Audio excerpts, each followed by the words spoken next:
I'm your host, the Hurried Runner. So today, we're going to have a little bit of a brief lore week for two reasons.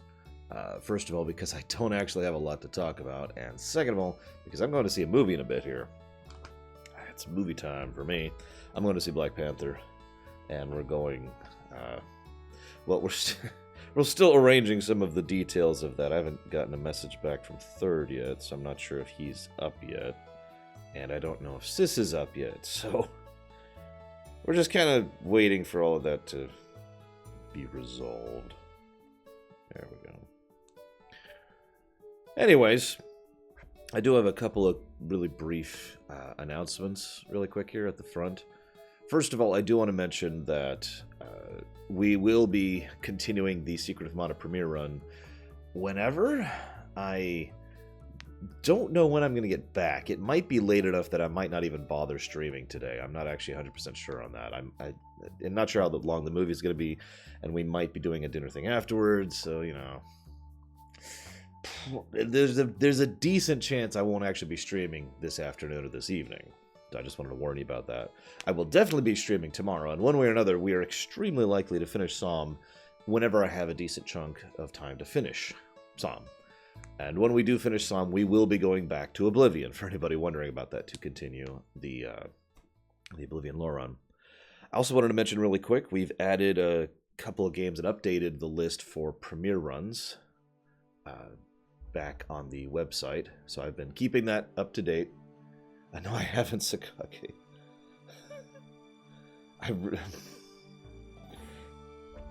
I've been going to bed at about midnight and waking up at about 8 every day for the last week or so. And all of that's been working on stuff. Wow. Better dungeons? I'll have to look at that later. I'm not using that for the lore. We're already having crash issues, but I'll have to look at that. God damn. So yeah, we've updated that. There's a new premiere run. Kingdom Come Deliverance has been added to the list. Also, I want to mention this because people keep asking about this. Good morning, by the way, everyone. We're no longer doing separate discussion streams, but in cases where there's enough interest, and that's expressed by you guys, I will go ahead and tack on a brief discussion stream at the end of the subsequent lore week, which means next, funny story about that, Roxanne. Yeah, next. So in other words, next lore week, 1 week from today, 1 week from this minute, basically, we'll go ahead and start a lore week, and then we'll go ahead and once we conclude next week's lore week, I'll go ahead and put up a spoiler sign, and we'll go ahead and discuss. I'll be like this, nice and obvious, and then we'll discuss Black Panther. So the discussion streams have been discontinued in general, though, as I've said many times, but I keep having to keep re-saying that. So I'm saying it here because this is the closest thing I have to something that everybody watches. Oh, and yes, I know I haven't uploaded last week's lore week or any of the lore run stuff yet. I usually don't even do uploads while I'm streaming for obvious reasons. And I just haven't had chance off camera, when I'm not streaming, to do so yet. I will try to make an effort to get all that stuff uploaded today while I'm watching the movie. What else? I only have 3 topics today. There's going to be another topic, but it's one of those generic topics that I save for when, I have nothing else to talk about. And I'm kind of in a rush today, so we're actually not going to do that. But to give you guys an idea of how little time I've had, I haven't gone grocery shopping in about 2 weeks now. And so I told Roxamus had a funny story. So what I've been doing is I pop in to Opera Omnia, look at whatever the current event is, hit go, auto battle, and then just... Incredibly unlikely, Gallade. In fact, I'd say so far 0% chance of that, because the odds of us finishing going through Secret of Mana and Oblivion and Skyrim within a week are practically non-existent. We might pull that off. But yeah, no, I haven't been grocery shopping. I haven't had time. Yeah, I know this is going to sound weird, but lore runs are actually pretty intensive. No, not even, the closest thing I can tell you to a rough schedule is that Legion is next. We'll be doing Legion next, and probably Call of Duty will be the 2 next ones. I need to iron this thing. But But in general, like, I don't schedule lore runs until I know exactly when they're happening, and I don't. I don't actually know when those are going to happen. And yeah, lore runs kind of consume my life while I'm doing them, and I actually will be taking a little bit of a break from lore runs after the Elder Scrolls lore run because I need to get caught up on the recorded stuff. So, Witcher 3 will probably be winter. I'll just tell you that right now. It is very likely to be the last lore run I do this year. Extremely likely to be the last lore run I do this year. Like, just looking at the list really quick here, which I'm pulling up right now. LoreRunner.com, website. And yes, I know I haven't fixed the RSS thing yet. I don't actually know how to. I'm going to ask Third about that today. He knows how to do that. Okay, so we've got Call of Duty. That's one that'll probably be relatively early. Half-Life, I'll probably save for later, in between one of the bigger ones. Looking at the list here. God, I don't know. I suppose we could go ahead and do an Assassin's Creed. So my general intention is to do like shorter one, longer one, or I should say easier one, longer one, easier one, longer one. So the idea is probably going to be something along the lines of, not that I'm aware of one. The general idea is probably going to be something along the lines of, we do the Legion lore run, get that over with, and then like a quick easy one like Call of Duty, and then a longer one like Diablo, and then a shorter one like Half-Life, and then probably a longer one like, say, Neverwinter Nights, and then an easier one like Assassin's Creed, and then a longer one like the Zelda one, and then an easier one like Metroid, and then a longer one like the Mario RPGs, and then do Witcher 3 dead freaking last, as I've already mentioned.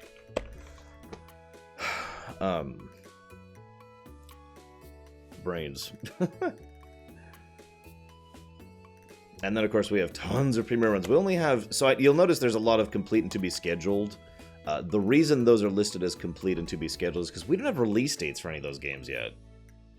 Like, I've been checking periodically to be like, all right, release date? Nope. Okay, is there a release date? Nope. So, the reason those all say complete and to be scheduled is because we don't have a freaking release date for those yet. And it looks like I made a text error on Battletech, so I'll have to put that to complete and to be scheduled. Anyways, the one we do have scheduled right now, in case you haven't aware, so in about a month and a week, we'll be reading Warcraft Chronicles Volume 3, and then 2 days after that, we will be playing through Ni no Kuni 2, which I think I haven't actually ordered yet, but it's already paid for and done, so whatever. Yeah, anyways, so that's the general thing going on for that.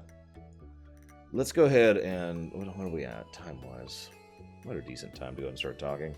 Like I said, I only have a couple things to talk about today. Let's talk about System Shock and Kickstarter. So here's the brief thing here. For those of you not aware, System Shock has been put on hiatus. The System Shock remake they're making, it's on hiatus. That's a short answer. That's the short news. Now, I have seen a surprising number of news sites jumping on this and basically, for lack of a better term, fanning the flames. Like, oh my god, they've wasted all that money, and the Kickstarters are burned again by another failed game, and blah, blah, blah, blah, blah. Usual stuff, right? Now, I'm going to remind everyone in chat who doesn't have a brain, which is none of you, so I suppose no one? I'm going to remind the Air. Hello, Air. Did you know that hiatus means putting something on hold, not canceling it or discontinuing it? No, I did not know that. Thank you for telling me that. You're welcome, Air. I figured that being Air, you don't have a lot of intellectual capacity, so you might not be aware that it's okay. I appreciate you talking to me in this manner. Absolutely. Now, let's go ahead and talk reality here. Everyone knows that Kickstarters are gambling. And not legal gambling, let's not get into that, but I mean, like, it is gambling. It is... I hope that this game will come out, and I hope it will be something I like. You are putting money up front with hopes and dreams and nothing else.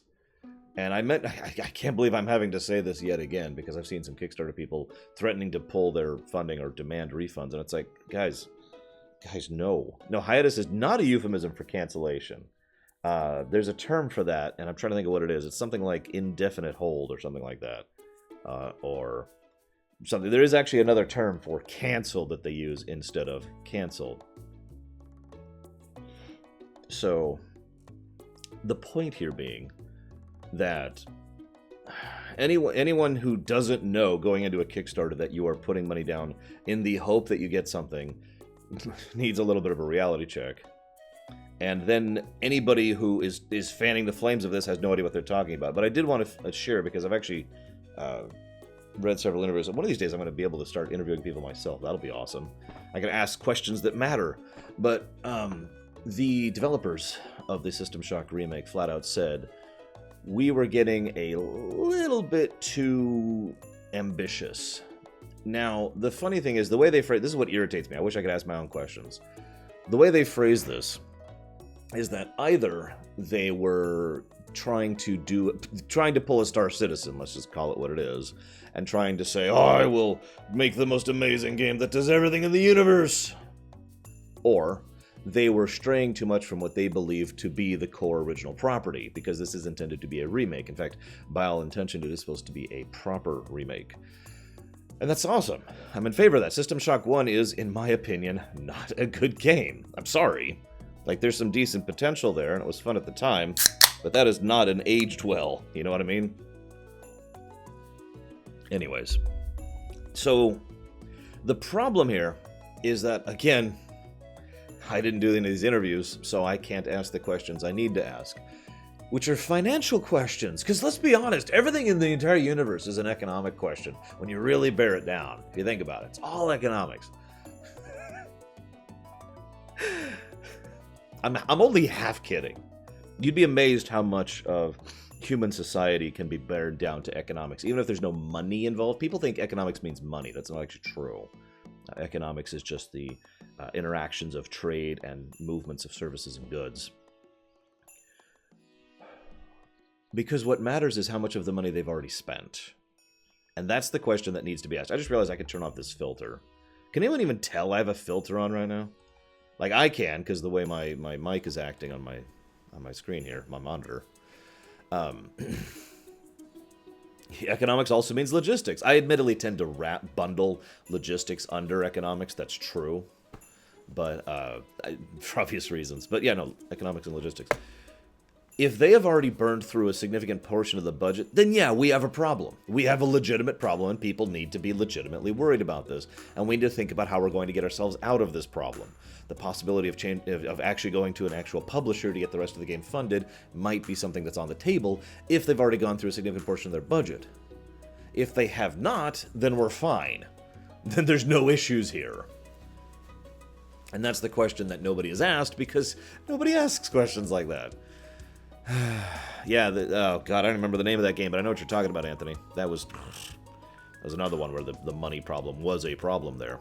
So, I know that this is weird to basically have a news item about, hey, we don't know what's going on with this, but I wanted to say that because I've heard some people blowing up about it, and I know at least some of my viewers care about the System Shock remake, and I thought a little dose of reality might help with that. Now, Broken Age, that's the one.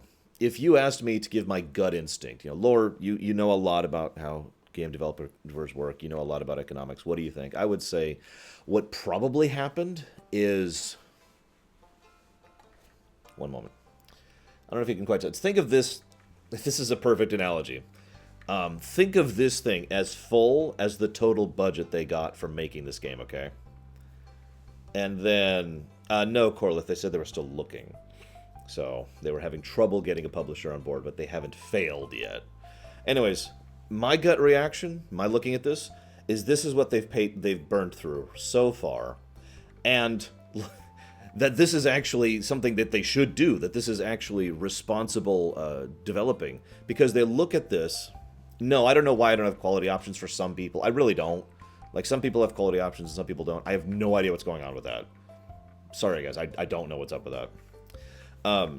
So they burned through about this much, and as they were burning through it, they looked at what they had left and how much, like, and they basically mathed out that they would need, like, this much in order to actually finish the game, and they're like, okay, hang on. We need to pull it back, guys.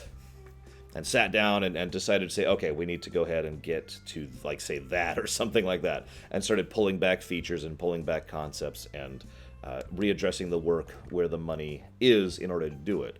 That's my gut reaction, that they're actually doing due diligence and responsible development. I could be completely wrong. That thing could be empty.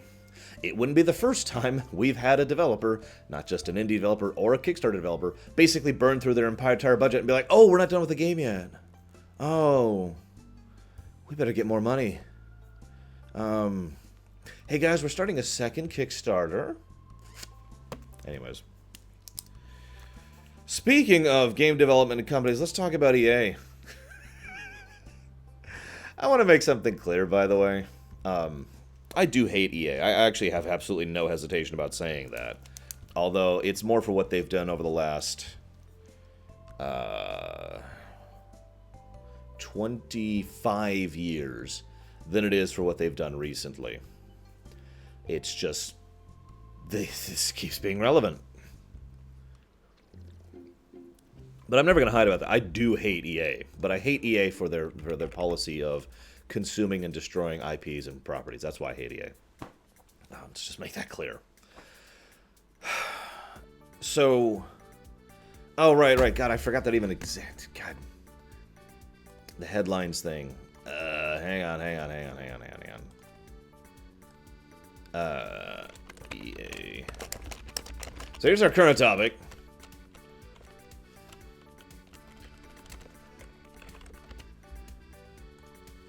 There we go. EA is, yeah, Anthony's got the right of it. EA still makes money. It is still financially feasible in order to do what they do. I know that we as real people would like to think that a company that is practically actually evil and literally goes out of its way to remove creativity and innovation and good things from the universe would not be financially feasible, but the sad reality is that it is. It is financially feasible. What EA does makes money. I've actually talked about this on separate Loreweeks. Anyways. So, let's talk about the EA Disney rumor. Let's just go ahead and say, let me just get this right up front. It's probably incredibly false. But I kept getting asked about it, and I kept getting asked about it, and I kept getting asked about it, and I kept getting asked about it. I stopped keeping track after about my 15th question about it this last week. So I've decided to actually sit and talk about it here. It's probably false. Let's... right up front, probably incredibly false, but I want to explain why. I can say that with such certainty, because the rumor, for those of you not aware, it's actually two-part rumor that just kind of got merged together. The first rumor is that EA is going to lose the exclusive contract with Disney for Star Wars games, and the second rumor is that Disney's going to shop around with other companies like Blizzard, Ubisoft, and Activision, are the three I keep hearing, who are going to be getting the Star Wars license. That's totally happening. It's totally a thing. Oh my god. I actually looked into this rumor myself, and all of the sources for this are so incredibly unlikely to be true. Like, amazingly unlikely to be true. Like, this is not, someone who has a repeated history of reasonable leaks, like that Elder Scrolls leak, Elder Scrolls 6 leak I mentioned. This is not a case where this is something that's already feasible and it's someone just kind of putting some specific... No, this is incredibly unlikely to be a reliable source.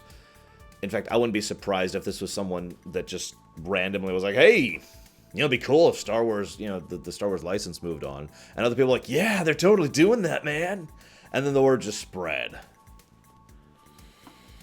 No, Anthony, there never was. We don't actually know. I'll go and be honest. We don't actually know the total truth. But if you asked me my opinion, and I did look into that if you remember, I would say no. Disney was not actually involved in that. Yeah, this is totally not true, but I do want to discuss the other reason why this is unlikely to be true. And this is funny because I've brought up this exact same topic before. EA has an exclusive contract with Disney for Star Wars licensed games. That means that EA dropped some money right up front and said, we're the only ones who get to do third-party licensing right now. And Disney said, yep. And they made the deal, they signed the paperwork, and EA has basically done nothing with it. That's the part that amuses me most of all. EA has done nothing with that damn contract. But anyways, now if what the hell? Oh no, this is still the summer soundtrack. How long does the contract last? It was a 10-year contract, so I think we have 4 more years, something like that. I forget the exact number, but it was a 10-year contract when it was signed. We either have 6 more years or 4 more years, something around that. If Disney was to pull from that, if Disney was to say, we're going to be in violation of this exclusive contract with you, that would cost Disney an inordinate amount of money. That's how those contracts work. That's how exclusive contracts work. Or it would cost them an inordinate amount of money. Let me explain what I mean by that. Usually, we don't know the exact contract. We don't know the wording of it. All we can do is speculate based on historical practices. So usually, there's 2 ways to get out of a contract like this at a large-scale corporate level.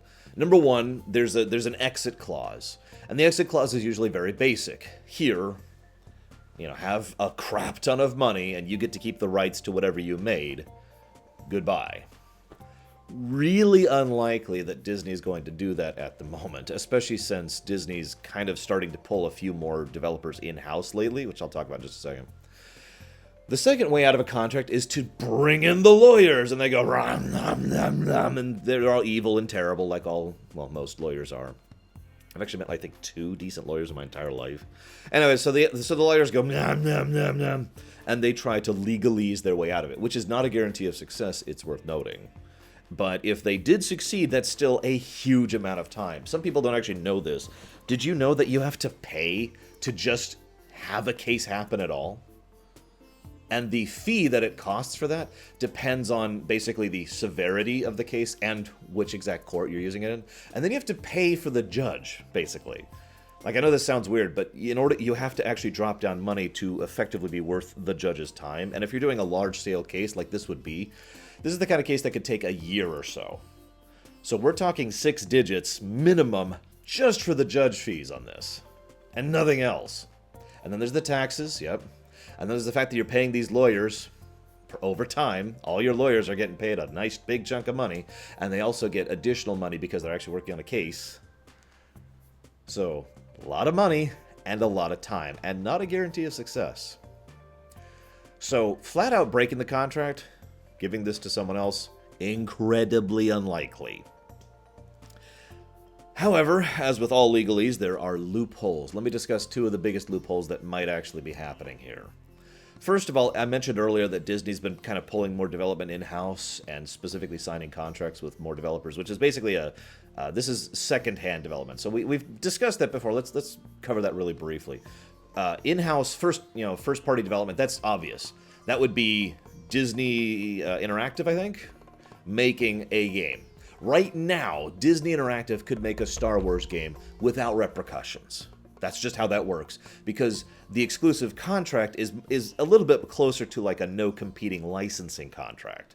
Disney themselves can still make a Star Wars game because it's still their property. Make sense? The exclusivity is with the licensing, not with the IP. Okay? So anything in-house, Disney can do all willy-nilly if they wanted to. Now that's first-party development. Third-party development is obvious. It's what EA's doing. Second party's getting a little wooga-wooga, and I have a perfect example for a second-party developed game. Bayonetta 2, because that's a semi-recent one.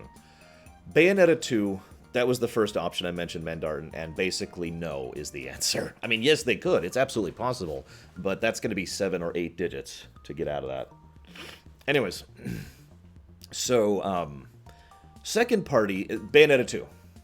That is when the first in-house party, Nintendo in that case, and the second party, which was Platinum, I believe, they basically work together. It's a completely joined operation, and the two actually interact and try to make the game work and blah, blah, blah, and we have a second party developed game.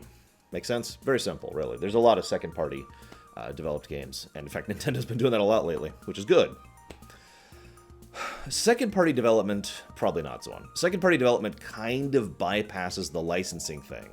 Because this is where we get into a gray area. Disney could reasonably argue that, for example, if Disney wanted to work with, let's just use a random example, Activision, because that's one of the ones I was brought up. Very unlikely, by the way, but let's just assume they worked with, I don't know, one of the specific divisions of Activision. So they're like, hey, you, come here. And they're like, yeah, what? We want to make this game, this Star Wars game, with you.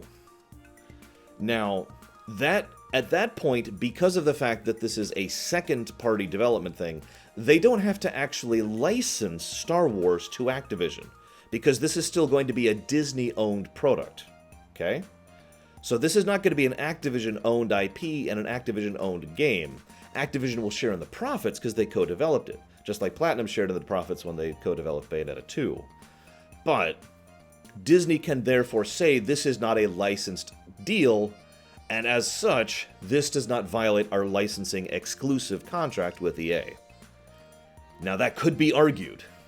And in fact, it wouldn't surprise me if if Disney pulled that, or started pulling that EA would then turn around and try to legalese their way back out of that. Basically try to pull a lawsuit for either violation of contract. And EA would then either try to insist that that game got pulled, or that they get the contract termination clause and however much money and crap there is in that. So, even though it is within the realm of possibility that they could try to legalese their way through this with a second-party contract, that still entails a lot of risk and none of the real reward of just flat-out chopping off the contract. So for this reason, I think the possibility of them pulling the second-party trick is unlikely. From a purely financial perspective, if they want to pull the trigger on that, they should just pull the trigger on that and say, all right, we're terminating the contract, either legally or financially. One of the two. That's how that has to work. Because, again, if they try to weasel their way around it, they still have all the problems of the just terminating the contract, and none of the real potential benefits of having terminated the contract.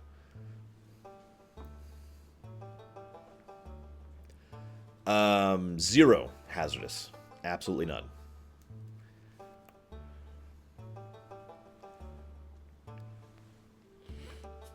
So, I hope that that's a decent insight into the financial side of this. What I'm trying to say, let's just pare this down. The EA contract is not going away. Let's just be 100% honest about that. Now, I could be wrong about this. But the only reason I could be wrong about this is if Disney, which is unlikely, actually thinks that the cost involved is worth getting the Star Wars brand onto other developers. Now I want to stress the way I said that, because for us, we want good Star Wars games, right? I mean, that's just obvious and duh. There's nothing else to add to that, right? That's not what Disney wants. Disney wants money. Disney wants long-term money, which means brand recognition, which means consumer trust, which means working through and developing a brand into new markets. They don't care about good games. That's not interesting to them. They care about selling games. Make sense? So to them, the only benefit from pulling out of EA is to put it onto another publisher or another developer, which may or may not have the same general issues and may or may not put out something that may or may not be able to push their brand. Now, you could argue that they might actually want some kind of long-term development here. You could argue that they might already be thinking, well, clearly we should give it over to this other company. That is possible. But from a purely financial perspective, from the perspective of a bunch of suits who don't know publishers, who don't know developers, who could be in meetings, have probably already had meetings at this point, and basically say, what's the difference? Ubisoft or EA, what's the difference? Right? Who else are we going to look at? So, I could be wrong. We'll see. It's always weird when I make these predictions and I'm totally right. That's actually happened a few times.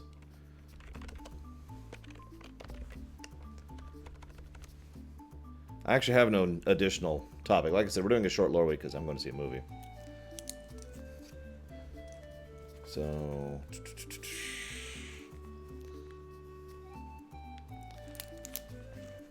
yeah, they don't know their track record and they don't care. What's the difference? One moment. I'm going to read an article for you. I'm going to read a direct quote here, okay? I actually got two ready. Give me 1 second.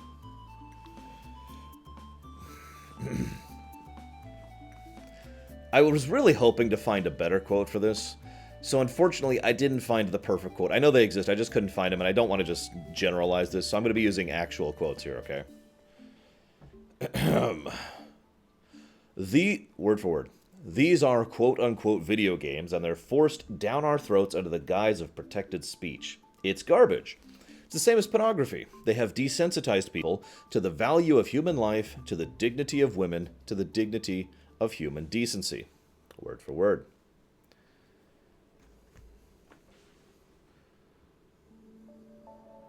I shrug, Anthony. Now I'm going to read something else, word for word. We know D&D was involved with his suicide because of the notes on the game sheets he left behind. Hang on, shoot. Many millions of kids are sold Dungeons & Dragons. The very least they deserve is the other side of the story, that kids are getting murdered because of this game. Aggression research shows that the more violent fantasies someone has, the more likely he is to act it out in real life. In this game, you're ready at any moment to be assaulted by deadly force.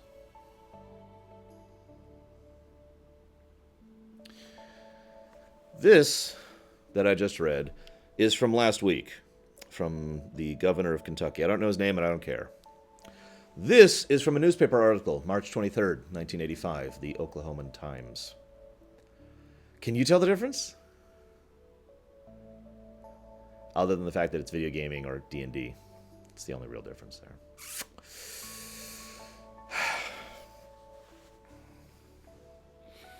I actually could rant about this topic for quite a bit. I really could. I could just go off on this topic. Because it actually pisses me off. But I wanted to share a quick thing here. I read this quote word for word to Gary, my friend Gary. And he actually legitimately thought I was quoting something from the 80s. Actually, it was the 90s. He was referencing Lieberman. Jack Thompson, well, this is different, though. Jack Thompson was an idiot who was trying to make noise. Or I shouldn't say idiot, sorry. He was a faker. Jack Thompson never believed the crap he was spewing. He was just trying to make noise and use that to push himself and push his public persona. This woman right here, I'm going to not give her name, but this is, again, 1985, legitimately believed that her son had committed suicide because of the fact that he had been playing D&D.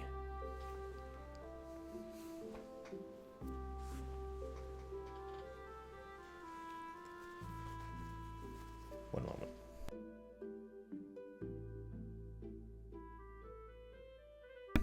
Miyamoto actually has a quote, forgive me for paraphrasing it, something along the lines of, they say video games are bad for kids, but they said the same thing about rock and roll.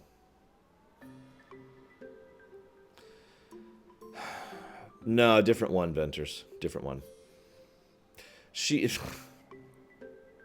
Anyone remember BADD? B-A-D-D? Bothered about Dungeons and Dragons? That's what I'm referring to. This has nothing to do with video games, is the point. Let's just really break this down.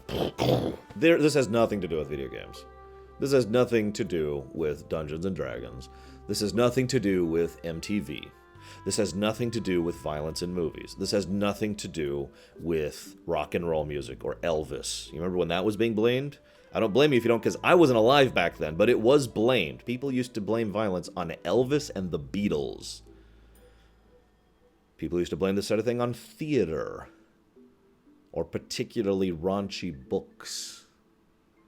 There's always been something. Yeah, Elvis was incredibly controversial. Again, I wasn't alive at the time, but I've researched it. I actually did a whole study on Elvis once, because I found his career absolutely fascinating. This has never been true, okay? This has never been true. There might be one person out of a trillion who might have looked at something and been like, oh my god, it's It's Kafka! I must kill all the people! But the problem is, even if this was true, that's still not the game doing that. This is such a basic thing. God's sakes, this is something we've actually studied. This is something that people have looked into. This is not the cause. This is!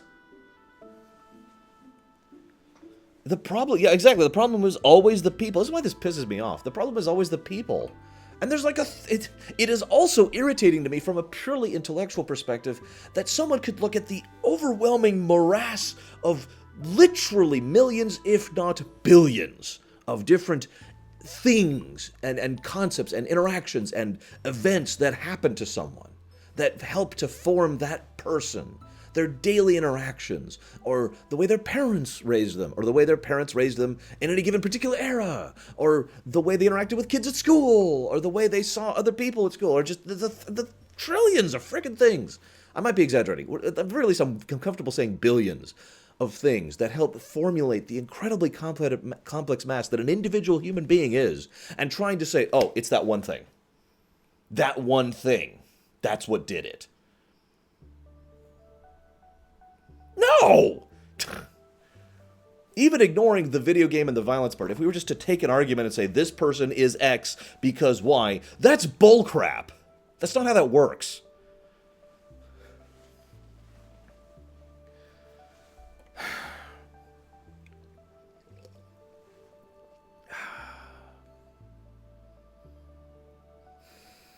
Sorry, I actually get upset about this. Probably because I've been dealing with this since the 80s. That's why I wanted to pull this article up for you guys.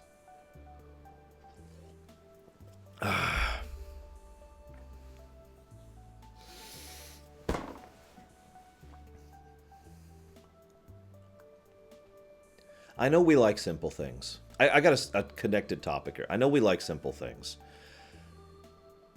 But life isn't simple. Life has never been simple. If we were in caves right now, dealing with everyday life, life would still not be simple. That's not how that works. I remember, Ventures. I remember. Yeah, life would actually be really boring if life was legitimately simple.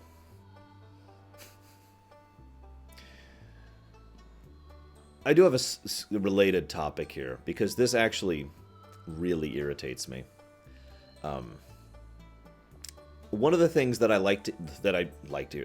hear that people like to say is, "Oh, we never saw it coming. How could we ever see that blah blah blah could ever do this sort of a thing? How could Judge ever do this? I mean, they seemed like such a nice guy / girl. I never saw this coming." And you know what? I like to think that those people are idiots. I've actually talked about this with Gary once. I mean this legit. Gary and I both know someone, we are not getting into names here, that if that person went off, like just decided to grab a gun and walk into a place and start shooting the place, our reaction would be, yeah, called it. This is not a joke. The reason why we could say that is because we have brains and pay attention. It irritates me. I've seen this before. It irritates me when people are like, oh, I never saw it coming. And yet if you pay any kind of attention to someone, what they say, what they don't say, how they don't say it, how they do say it. People communicate through we as human beings do so much to communicate other than the words coming out of our mouths. All you have to do is pay a goddamn bit of attention, and you can get a pretty good handle on someone very quickly. Now, I admit I'm a little biased here because I've spent basically my entire life learning how to read people and understand people. I have been doing this since I was a kid. But at the same time, I could do it. You know, if I could do it, so could you. So could they. Now, I'm not calling anyone here in chat stupid. I want to make that very clear. Yeah, what Gary is saying, the point is the people who always say, oh, I never saw it coming. They seem so nice. Are the people who never actually paid attention to that person, or who never actually really interacted with that person. And I don't even mean like going to their house to have a barbecue. No, you can have a real interaction with someone. All you have to do, and I'm sorry to do this again, is pay attention. Now, I mention this because, once again, with regards to this recent incident, which was horrible and nightmarish, people have said, oh, I never saw it coming. And yet, if you look into that a little bit, if you decide to do a little research, there were several signs and things that they could have caught this before this happened. I mean, what kind of twisted world is it where for the first time ever I find myself agreeing with Trump? No politics, by the way. But this morning, I was doing another little check into news. I always check for news basically all the time. I'm like, okay, let's see what happens. And I noticed there was a thing where Trump said, the FBI dropped the ball on this one. And I agree. Because they did. Maybe I'm old-fashioned, but I'm one of those people who thinks the FBI should kind of deal with this kind of crap. Now, I'm not advocating some kind of Gestapo state. I'm advocating using your goddamn brains and actually doing your frickin' jobs. Now, yes, I know gun control, blah, blah, blah. That's a bigger issue. That's probably never happening. Let's just be honest. That's the reality, right?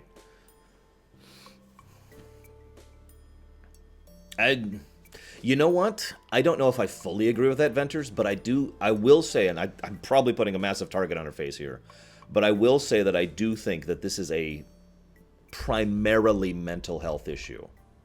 Now, I'm not going to get into gun laws. Let's please not get into that. That is actually a bit of a mess to talk about, and it is a hugely political issue, and I'd rather just leave that out of my stream.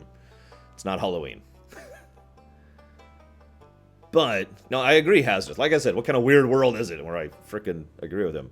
But I do think this is predominantly a mental health issue. And I say that, A, because of the exact circumstances of this specific thing, and B, because of the fact that, at least here in the States, we treat mental health incredibly poorly.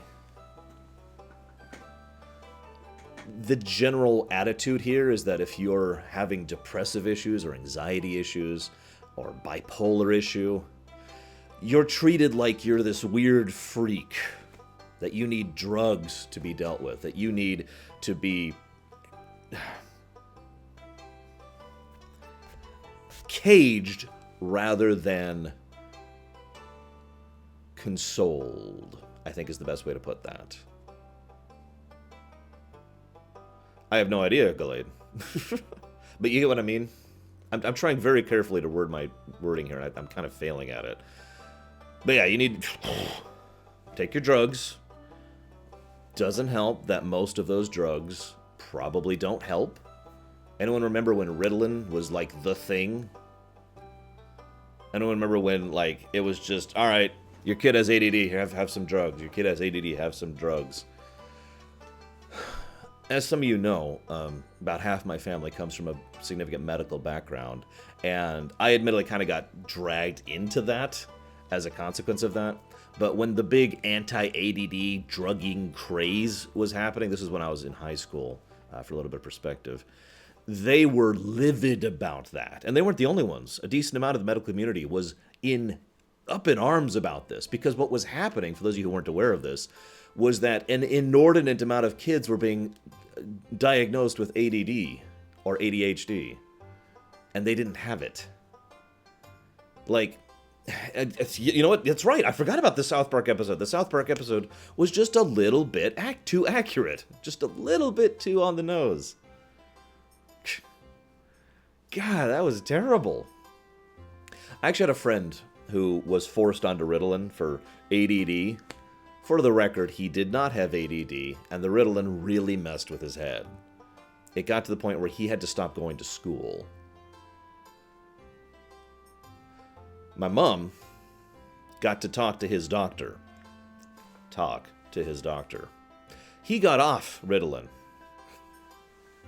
Now, there is actual ADD, there is actual ADHD. That is a real thing. But, god damn it, the problem here was, and this is why I'm dragging this back in. The problem here is it's the exact same problem as the wasn't paying attention for people going off on things, or for, you know, not the FBI not doing their goddamn job or whatever. It's people not paying attention. It's people not thinking. It's people not realizing that life is complex.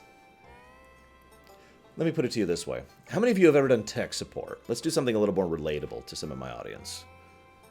How many times have you done tech support and you've looked at something? Well, okay, let me rewind a little bit here. When you do tech support and you're like, all right, I can't make up an issue, but you're looking at an issue. It's like, and something goes wrong, right? And so it's like, oh. Now, I imagine what you will then do is either try to reproduce it or to try and look more into it or try to check for other correlating facts, right? Like doing your job, basically.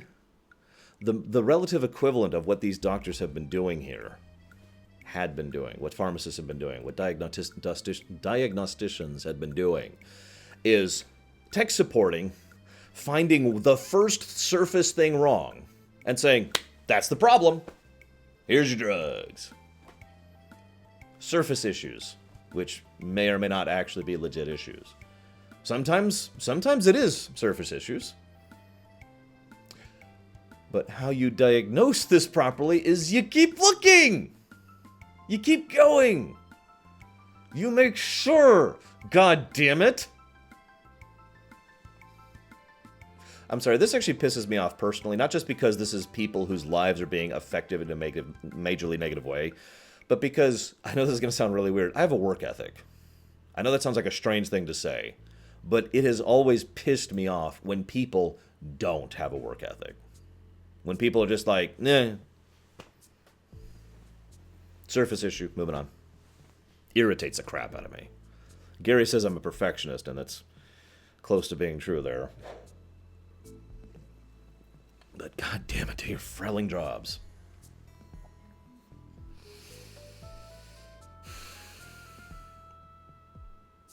Because what we're having here, he's my best friend, JMP.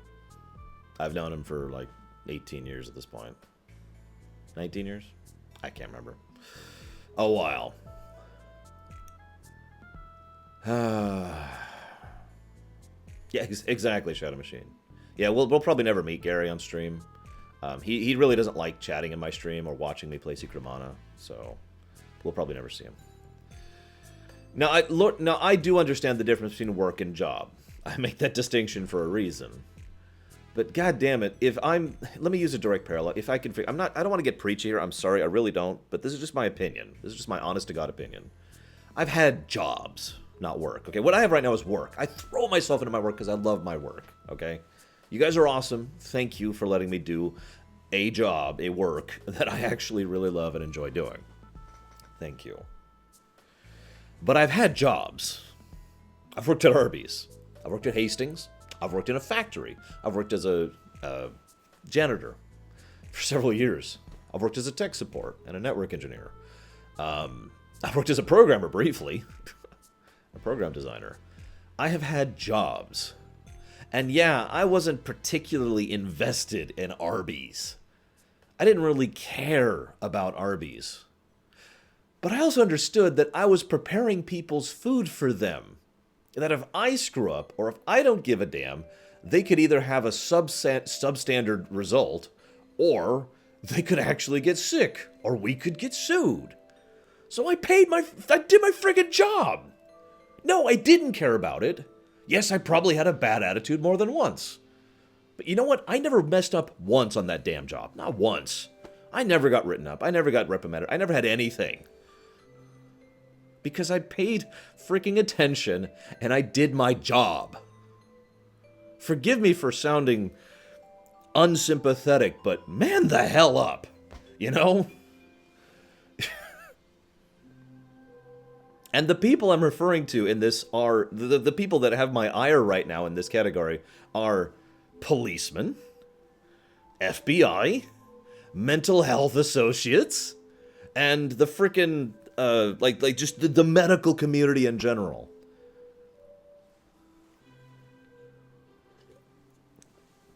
You'd think they'd be a little more invested in doing their goddamn jobs.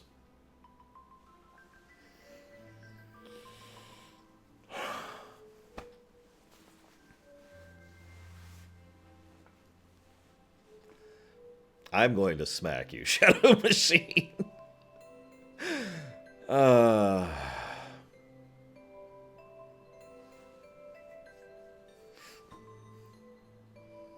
Well, I mean, screwing up is different than actively not trying. I'm sorry, speaking as someone who's worked as a manager more than once, if one of my employees screws up, okay, it's okay. You know, let's talk it over. Let's figure out what happened. Let's try to do better next time. If someone who works under me is actively not trying, or is actively, just basically deliberately screwing up, that's a problem. And you know how you tell the difference? By paying attention.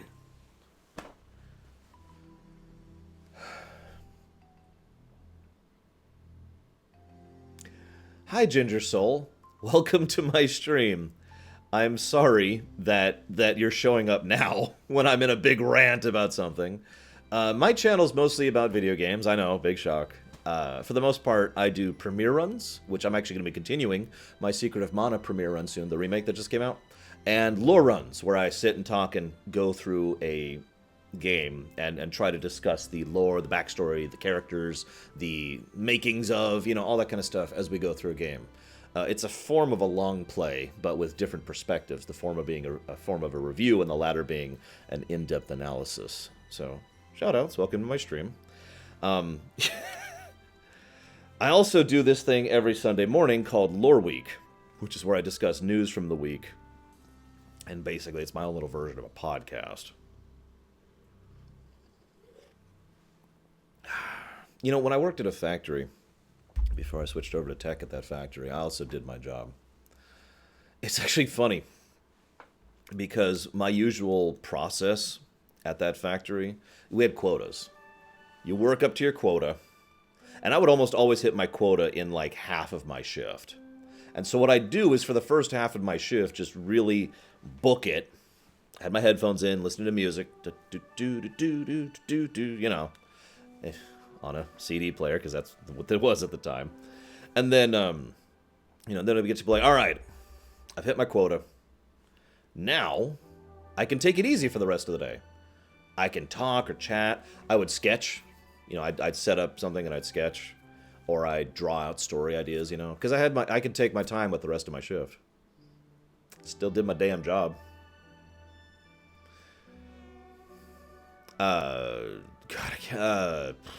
Jostens. It does yearbook stuff, Blackfile. I'll agree with that, Hazardous. We could segue into a totally separate topic about quantifying work value, which really is a separate topic. Let's leave that alone. That's actually a pretty big topic.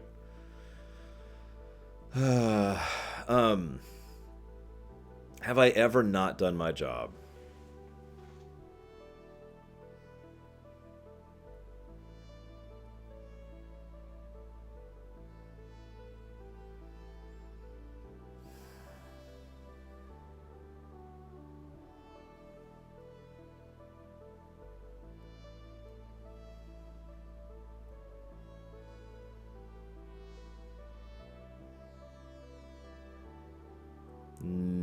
No. God, there's no way to say that without sounding egotistical, but no, I can't think of any incident where I have not done my job. Like, there have been times where I have goofed off at my job while still trying to make sure I did my job. You can actually ask Gary. When I was still doing just the overnight babysitting job, helping people overnight at a company that shall not be named, I had a very, very, very simple rule. And my boss knew that, and my coworkers knew that, and my boss's boss knew that. And I actually got we got some respect for that. It's very simple. Job comes first. So I would raid at WoW. And we had a very simple rule. If I had a macro I'd hit, or I'd just say something in voice chat, and I'd be like, work. And that meant I was no longer at my computer. Even if we're in the middle of fighting the Lich King or whatever, the job came first. Gary can testify to this, because he's been there when that happened. Someone shows up, I'm out. I gotta do my job.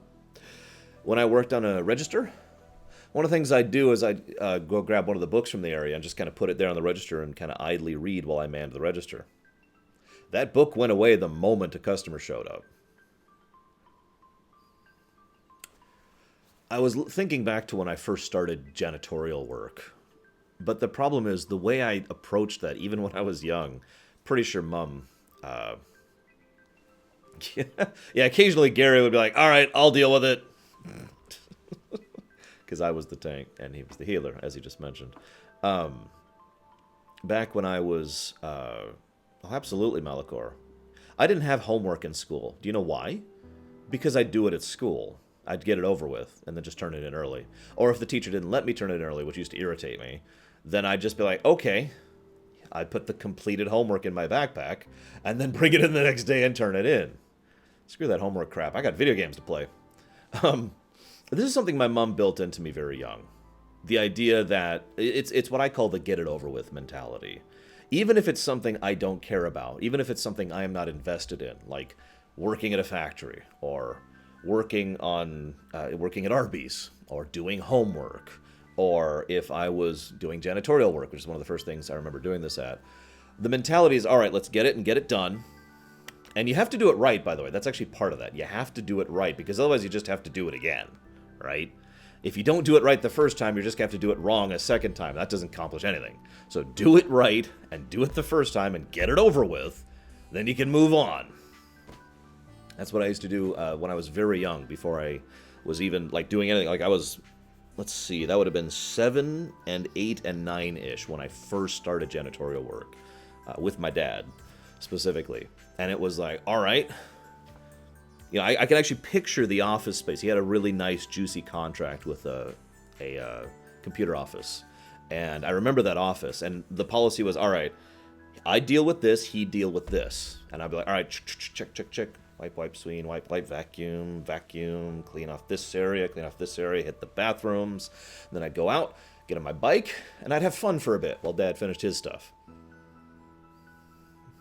That's one of the reasons I was thinking really hard, too. It's like I went all the way back to when I was in the single-digit range, because I don't think I've ever not been like this. And I'm not bragging. It's just this is the way Mom raised me.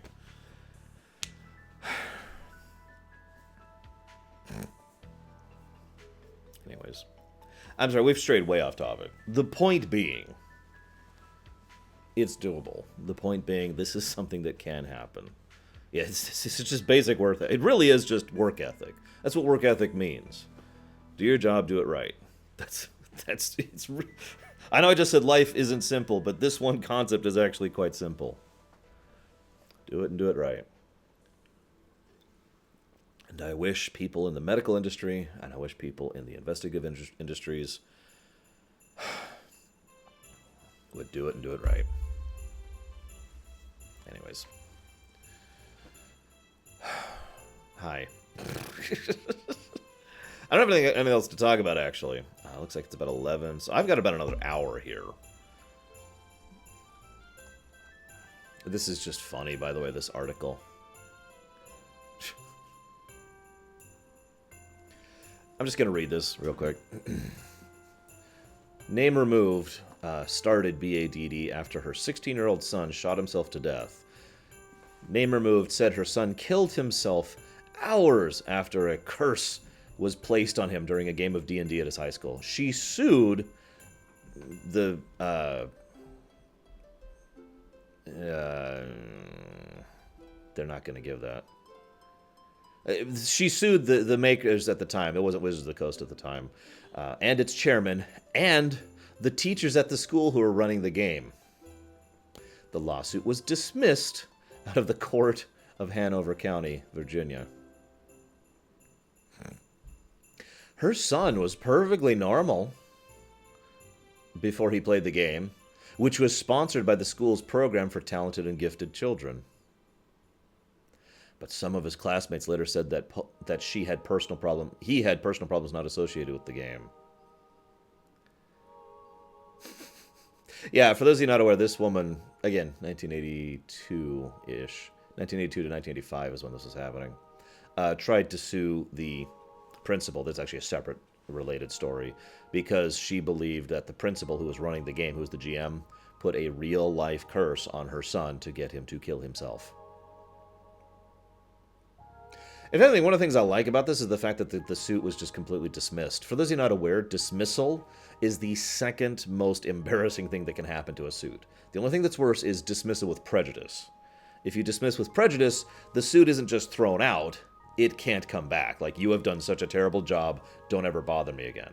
Dismissal is one step better than that. Dismissal is, this is not worth an actual trial, this is not worth an actual hearing, this will not actually be heard by a jury, because I, the judge, am saying right now that this is stupid. It is worth noting that corrupt judges have throughout history used dismissals for corrupt reasons. Let's just go ahead and get honesty out of the way on that one. But that's what that means legally. I love this. Thomas Redicke, I don't mind giving this guy's name, head of the coalition of and a psychiatrist at the University of Illinois at Urbana-Champaign, said in a telephone interview, I think I already quoted this, many millions of kids are sold Dungeons & Dragons. The very least they deserve is the other side of the story, that kids are getting murdered because of this game. Murdered. Who's Billy Mitchell? I got your comments, by the way, Degal. Thank you.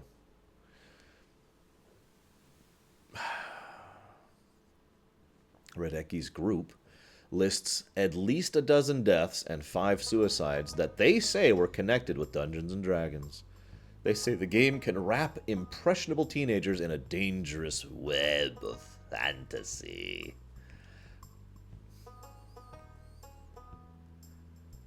Then, as an offhanded thing when pushed, he says, and I quote, the game may not spur everyone to violence. It doesn't mean every player is going to go out and kill himself or somebody else. There has to be some tendency for that type of violent action, too.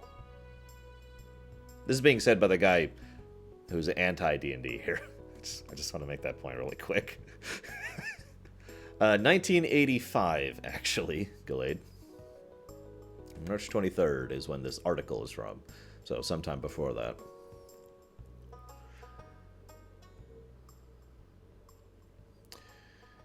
In at least one of the incidents that was cited by Redecke, a murder-suicide involving 2 teenage boys in Colorado, police later said in their official report the game had nothing to do with their deaths.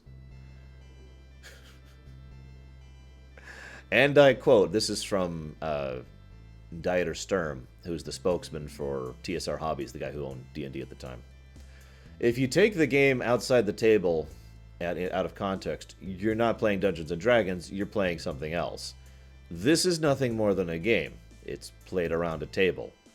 It's not played in real life.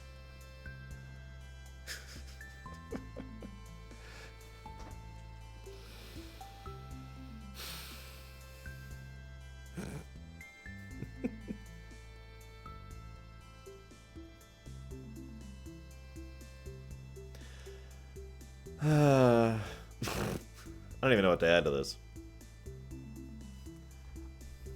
You know what? I do know what to add to this. Give me 1 second. That was from 1985. You want to hear something from last week?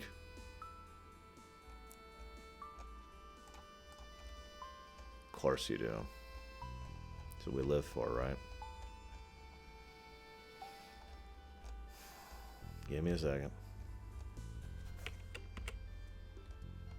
I already said the first half of the quote, but I didn't keep going. You gotta give me a minute to find it. I was actually looking it up on my phone, so I gotta re-find it here. There we go. Boop.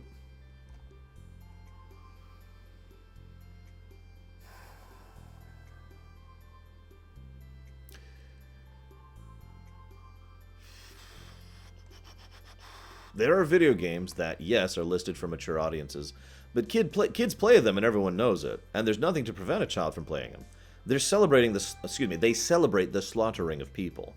There are games that literally replicate and give people the ability to score points for doing the same thing that students are doing inside of schools, where you get extra points for finishing off someone who's lying there begging for their life.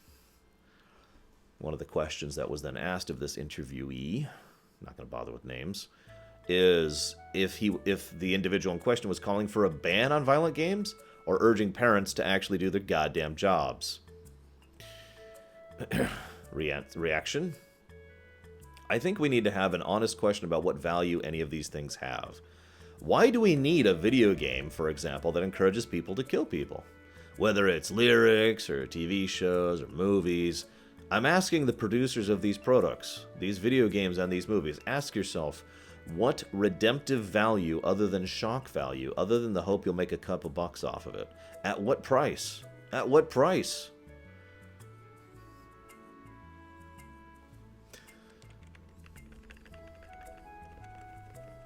Now, I'm actually skipping some of his quotes because this is actually predominantly a gun control law interview. And as I said, I really don't want to get into that discussion.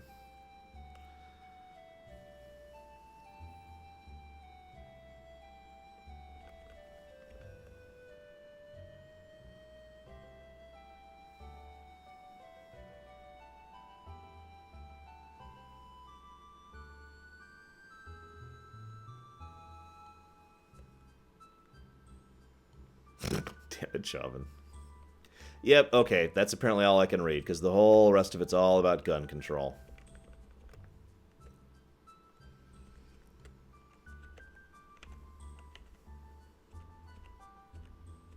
Yeah. So we're just gonna skip all that. Life.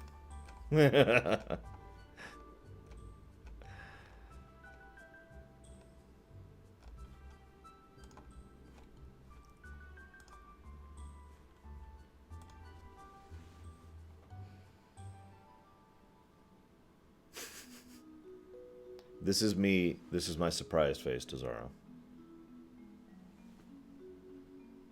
That's true. There's too much violence in Lord of the Rings. You know what's funny? If I can add something in here really quick. You guys, anybody who's watched me for a while knows that I have a very big mental divide between realistic violence and not realistic violence. And anybody who watched me knows that not realistic violence doesn't bother me at all. Realistic violence is something I can't tolerate. I can't deal with. Because I look at realistic violence and all I can think about is what that would actually feel like, because I've had realistic violence inflicted upon me. I know what it actually feels like. Anybody who knows me knows I'm actually an extremely non-violent person, because I know what that feels like. I mean, it's not that hard to really look at that and be like, well, that's horrible. Now, I've gotten some flack for this, but yeah. Yeah, Zelda, that's not realistic violence. That's not even the same dimension as realistic violence. Doom 4, that wasn't realistic violence at all. Call of Duty, nope, not realistic violence. Not that I'm aware, Zenkadek. I just realized I've had Stardew Valley soundtrack going this whole time. I bought the soundtrack just a few days ago. I've been meaning to for forever, and I just finally actually bought it. I'd play some Nintendo music, but then I'd be... God, I can't be wrong forever.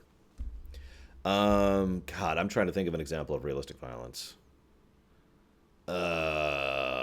See, I usually don't do that, so it's something that I don't watch or don't play, and I'm actually trying to think about it. Do I think Modern Warfare is realistic violence? No, I don't. No, I don't. Modern Warfare is very Hollywoodied violence. Manhunt? Never played it. Didn't look into it. God, now I'm actually thinking. There was a recent example. I suppose I could mention Game of Thrones, but the thing is, that's only, like, true occasionally. There are plenty of times in Game of Thrones where it's really, really cartoony violence. And then there's times where it's kind of not. You want Yakuza 0? Okay. Speaking of not realistic violence, Yakuza 0. That's completely not realistic.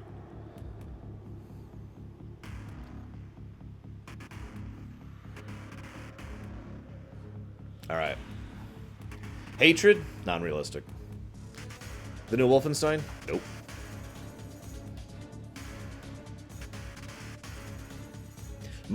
The overwhelming majority of games don't do realistic violence. Movies tend to more than games, in my opinion.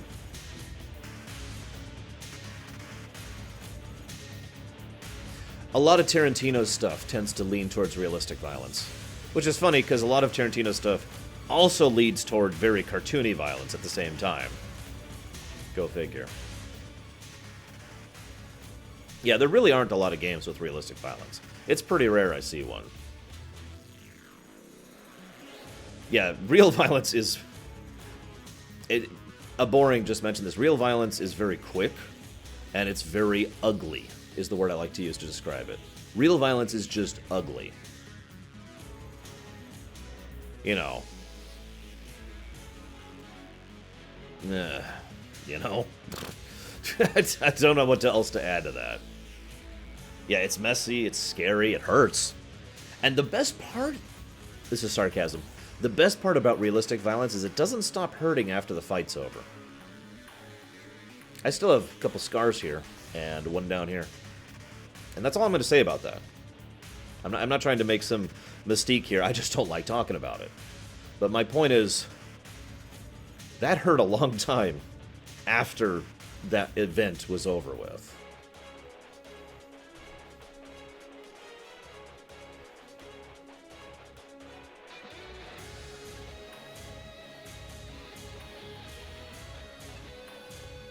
I don't know the song well enough to do this.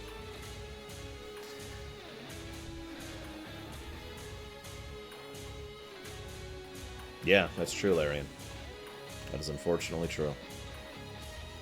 Anyways, let's end with something a little more cartoony, since I don't really have anything to go here. Oh yeah, by the way, you can't see it, so I can't really prove it. But it's still here. I still have a chip in this tooth, to this very day. Right there. The front two teeth, it's the right one. On the right side of it, there's basically a chunk of it that's just not there. Because this happened to me once. Into a metal beam. Real violence isn't fun, is what I'm trying to say. Something fun. How about we do a test? So I'm going to chop off the local recording. So for those of you who have been watching me ramble about this 1980s thing for like the last half hour, peace.